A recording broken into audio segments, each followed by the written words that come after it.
कहा जाता है कि जहाँ देवता हैं वहाँ दानव भी है, जहाँ आत्मा है वहाँ परमात्मा भी है। कहने का मतलब ये है कि परमात्मा है तो आत्माएं भी हैं। दिखाई तो दोनों ही नहीं देते किंतु होते जरूर हैं। जिस तरह से हमें ईश्वर देवता दिखाई नहीं देते, ठीक उसी तरह से आत्माएं भी हमें दिखाई नहीं देती हैं किंतु होती जरूर हैं। और इसका आभास भी हमें होता है किंतु हम उस बात को इग्नोर करके आगे बढ़ जाते हैं।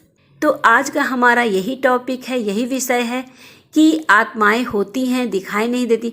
किस तरह से हम समझ पाएंगे कि हमारे आसपास, हमारे इर्द गिर्द आत्माओं का वास है। तो आज का हमारा यही विषय है। वीडियो को पूरा देखिएगा बिना स्किप किए हुए। नमस्कार दोस्तों, मैं निशु कुमारी अपने वेदांत चैनल में आप सभी का स्वागत करती हूँ। बहुत से लोगों का मानना है कि आत्माएं नहीं होती हैं और बहुत सारे लोग इन बातों को मानते हैं कि आत्माएं होती हैं। जिस तरह से देवता होते हैं, ईश्वर होते हैं, भगवान होते हैं, परमात्मा होते हैं, उसी तरह से आत्माएं भी होती हैं। दिखाई दोनों ही नहीं देते किंतु होते हैं। अदृश्य शक्तियां ये होती हैं। ईश्वर हमारे लिए सकारात्मक ऊर्जा है और आत्माएं हमारे लिए नकारात्मक ऊर्जा है। हम अपने जीवन में इन बुरी आत्माओं का आभास करते हैं, महसूस करते हैं किंतु समझ नहीं पाते हैं।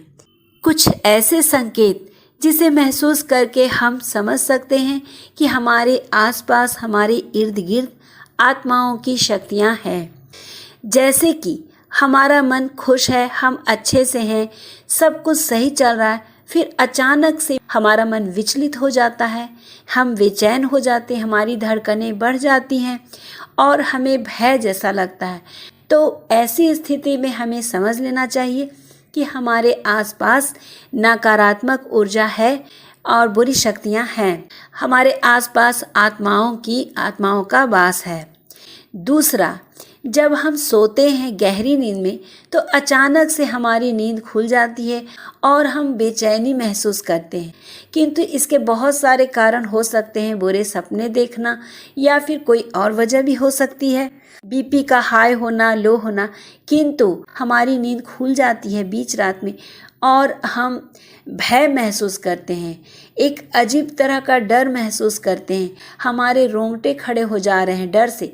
तो ऐसी स्थिति में भी हमें जान लेना चाहिए कि हमारे आसपास बुरी आत्माओं की शक्तियां हैं, नकारात्मक ऊर्जा है।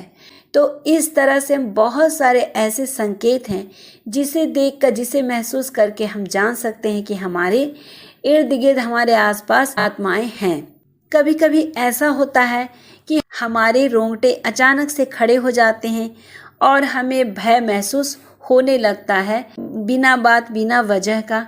तो ये भी हमारे लिए एक संकेत है कि हमारे आसपास बुरी शक्तियां हैं, आत्माओं का वास है। ऐसे में हमारे लिए एक सही और सटीक तरीका, एक सही उपाय यही है कि हमें हनुमान चालीसा, हनुमान जी का कोई भी मंत्र पढ़ना चाहिए। उस समय मन में गुनगुनाना चाहिए, एक जोर से या धीरे से उनका जाप करना चाहिए, उनको स्मरण करना चाहिए, जिससे कि ये शक्तियाँ हमें परेशान न करें और हमारे मन को शांति मिले, हमारी बेचैनियाँ दूर हो, मन अस्थिर हो। ऐसी स्थिति में हमें ज़्यादा से ज़्यादा पूजा करना चाहिए, कीर्तन करना चाहिए, भजन करना चाहिए, कपूर के दिए जला सकते हैं और ज़्यादा से ज़्यादा हनुमान जी की पूजा करनी चाहिए। तो इन सब शक्तियों से हम बच सकते हैं। आत्माएं हर कहीं होती हैं, बस फ़र्क इतना है कि कुछ आत्माएं शांति से रहती हैं और रहने देती हैं और कुछ आत्माएं हमें परेशान करती हैं। तो दोस्तों, उम्मीद करती हूँ आपको ये जानकारी अच्छी लगी होगी और अच्छी लगी हो तो वीडियो को लाइक ज़रूर कीजिएगा, नए हो तो चैनल को सब्सक्राइब करना ना भूलें। फिर मिलती हूँ एक अलग जानकारी के साथ। धन्यवाद।